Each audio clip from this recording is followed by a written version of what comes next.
មិនបាច់100នាក់ទេខ្ញុំម្នាក់ឯងក៏បាន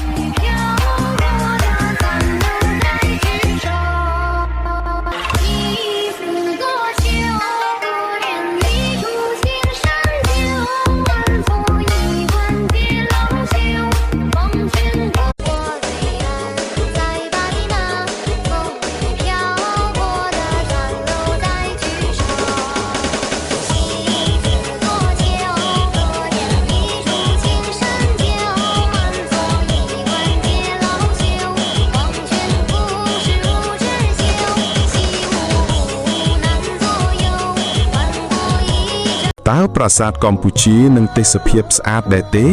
បើស្អាតកុំភ្លេចឲ្យបេះដូងនិង follow ផងបងដ